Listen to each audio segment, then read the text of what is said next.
And for Nongshim here, I wonder what support we're going down, because the Braum worked pretty well last game. I think it works well into Hanwhalife's comp again. And they're going to flex it, and Rich gets the Aatrox. He doesn't look too happy about it, but... It's like, man, I got to carry you fools again. I mean, I actually really like it. It's obviously going to be a much more difficult matchup against the Gnar, but you also save your support until you see what the bottom lane of Hanwhalife is. It's the Lilia into Hecarim, and also she just got nerfed. Her ultimate cooldown by 20 seconds, I believe, even at rank 3. So it's massive. You're not going to have as many setups. You can't just throw bowling balls over and over and look for setups. Looks like we're going into this one in this manner. The comps are set, and the Rift is ready. Let's hop onto it right now for game number 5. Games 1 and 3. Oh, Rich oversteps here, and guess what? You're going to be pulled back. No flash available, no dash. First blood given over to Arthur, the guy who subbed in. But that does mean that it's not a Cloud Soul again. Where is Rich going? Okay. Well, he doesn't have vision. I don't think he knows. He's actually just going to keep playing this like he's up 1-0-4. That's a bit concerning. And they're just waiting for him. Still no flash available. The World Ender does come in, but you're getting scooped again. He's looking for the dash over the wall. Jovi's here. The damage. Yeah, with Jovi here, absolutely. He's not able to get an assist, actually, which kind of sucks, but that is okay. Sleep comes in down on the bottom side, and they're looking for the kill onto Deft, and you know what? They will be able to pick it up here. Kellen not even level 6, and still is able to tank that very nicely. Lilia is actually just going to solo this dragon. Okay, they do come over and help, and they don't have vision of where Arthur is, but they had the wave pushed so well, and he felt comfortable to do this. Even gets a little Alistar shield removal assist there. And, you know, Rich down a level. Chovy, same thing in the mid lane, so you don't really have the prio, and they had no vision in the top river, so even if they thought they were going for it, it's not much that Nongshim really could do. Ooh, that's nice with the no minions there. They toss it down right away. He can knock it back. He can deny this, and actually going to deny it, I think. They might be able to get Morgan too. Red buff on Peanut, that is so much burn damage, and down he goes, and he even flashes as he's dying, and the Rift Herald goes down. Did Arthur like misclick that? Yeah, it's pretty rough to deal with that Gnar, as now we're going to have this land. No ultimate available for Peanut, as Vista is looking to turn it around. Duckdom not hitting much, but Vista is going to die.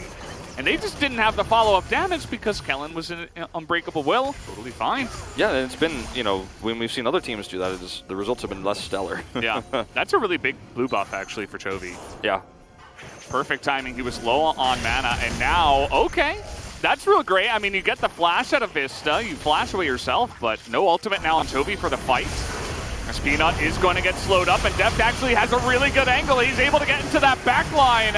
As the sleep is coming in, and now Deft might be challenged here by Rich, who's doing a great job, but you see on the top side that Nongshim are not winning. Arthur is desperately trying to kill the little Bambi, and he will eventually, and the rest of Nongshim is just getting killed up in the river. Yeah, and you know, Valdez, this is, I mean, it feels like this is the team fight that essentially hits my point the hardest. That when I was talking about the differences in team fights at this stage of the game for Peanut versus Arthur, like, his impact was so low compared to Arthur just zooming through the entirety of Nongshim and preventing them from doing damage. Sure, the top side of the fight went decently, but you just...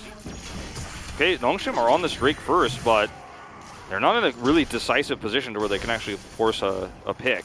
Yeah. Vista's position here is super good to block them from actually going in, and then the Drake will actually reset. Oh, they're actually going on to Duckdom here, who is going to cleanse and actually goes straight into the enemy and just dies. So no AD carry for Nongshim, and no team fight either. Peanut is emoting on the bottom side of the fight, doing nothing. Triple kill goes to Chovy, and Hanwhalife to sweep him up in the river as Deft nearly dies, but Chovy is there to save him. And I think they can. I think they're going to get away with it. I mean, we are 27 minutes into the game. It's been a fairly low action game throughout a lot of it. But, I mean, if you're... No way. Right? No way, right? Okay, yeah. That was 5,000 health left. Not that actually close. was leaving me undecided whether you go to round 2 of playoffs or not. And it feels like it might have decided that because they were able to get Baron. Peanut here, he's getting dove on now once again, and there's not much that he can do. He does have the stopwatch, but it's not enough time to buy. They're too far behind, and now Duckdom's gonna get caught again. Vista is just owning him in this game. And Rich is desperate, but he's barely even tickling Morgan at this point. I mean, like, yeah, things are not looking clean here on the side of Nongshim. Here comes Vista over the wall. He is getting pretty deep on in there, actually. He's just gonna die. Hamalife, you gotta be careful, guys. I mean, you're super far ahead, but you don't want to just be throwing your lives away, as the shockwave is going to make a nice shockwave, and that's about it. And these two lanes with the inhibitors, at least, they're gonna have to go back and deal with that. So you can see now just getting on top of Peanut here, way too much damage onto him. Does not have enough gold to finish that Zhonya's. He already used his stopwatch. The Unbreakable Will is going to come out here from Kellen, but Hamalife, they're just looking to take everything that they possibly can. Yeah, and they're desperately trying to stop the Infernal Soul, but they cannot. There's no way, no how. They're just way too far behind. You see even Bay is looking to get in there. They're getting desperate. Rich is taking way too much damage from the Orianna. And even on the top side, Hamalife are just playing with their food. Deft is going in against 3 of them. He is going to go down, but also will the rest of Nongshim. Yeah, Peanut is just trying to survive here any way he can. Arthur's teasing him. There's the final kill. That's going to do it. Hamalife, they are going to win this series. They pick up an ace at 33 minutes. And they finally show what we were expecting from a lot of these games here. It took 5 games, but they finally made it happen as Peanut has got his head in his hands. Understandably very disappointed. They got so close, but Hamalife was the better team at the end of the day, and they will be moving on to the round 2 of the play. We almost lost this series, Yeah. you know? Like, there was no elation. Yeah, there was no elation whatsoever. On their faces when that happened. I mean, Arthur had a bit of a smile, but besides that, you could tell this was not a comfortable series for Hamalife Esports. Yeah. At least, you know, in Game 5, they finally were able to shut down Duckdom, so that's something. A lot of the fights were just Duckdom getting destroyed by either Arthur or Vista, so the combo of the two of them were actually really good against the Ezreal. Thought it was going to be most rough for the Lilia, which it wasn't easy for her, but actually Duckdom had a really rough time in this one as well. Thank you very much, guys. And after a 5-game series, Hamalife makes it to the second round of the LCK Spring Playoffs. Hamalife Esports this time around first picked Hecarim and Nongshim Redforce. They secured this Israel pick, a champion that Duckdom popped off earlier today. And that Nidalee Ben was coming in clutch for Hamalife Esports that actually opened up both Renekton and Aatrox.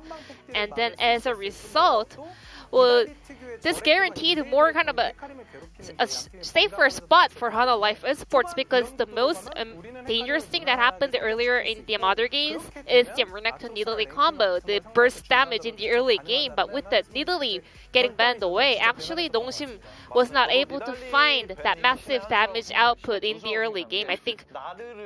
I definitely think that the Nidalee ban was super critical, but at the same time, that Gnar pick was super crucial, because all of the picks that Rich played was a counter pick into Gnar, and in every game, Gnar got banned away, but in this game, Gnar was finally let through, and Hamalife Esports was able to take away game number 5 with the power of that Gnar performance.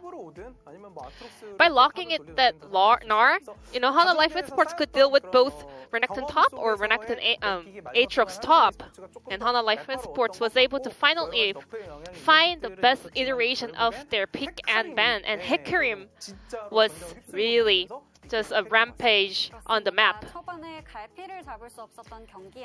However, it was really hard to expect what to happen in the end, because the game was going back and forth, but this is the point where Arthur, the King Arthur, was able to return. And Chovy was already super fed, so he had the agency to force that fight onto Lilia, and with that just one combo, Lilia was getting chunked down, and then Hecarim actually absorbs that headbutt with the ultimate, and then even Ezreal gets hit by that ult after using the arcane shift.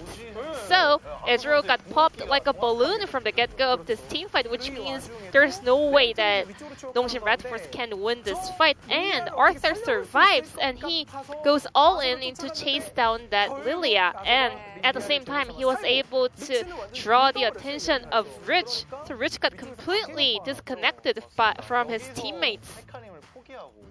If Rich actually rotated toward the upper end side of that team fight, maybe Nongshim Red Force could get the chance to turn the fight around, but Arthur was just taking all the highlights and spotlight with that movement.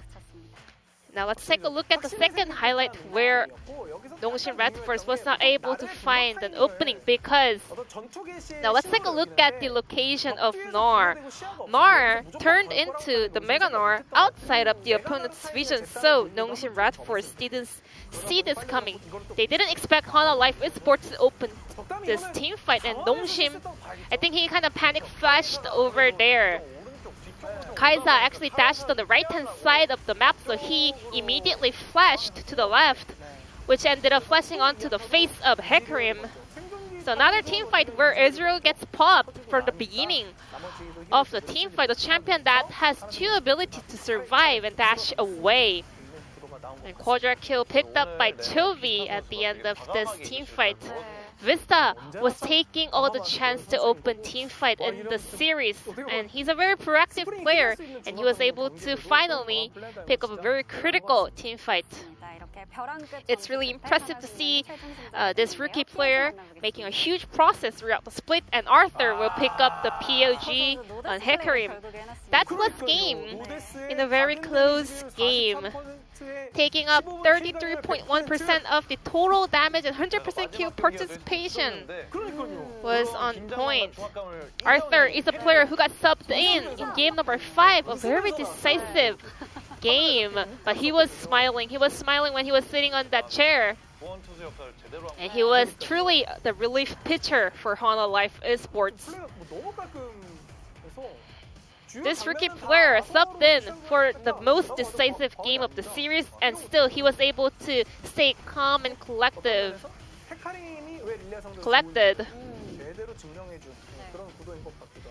And this is the reason why Hecarim always outplay Lilia in the jungle. This matchup is always in favor of Hecarim. And 9 for 9, definitely a well-deserved POG secured by Arthur. He was able to win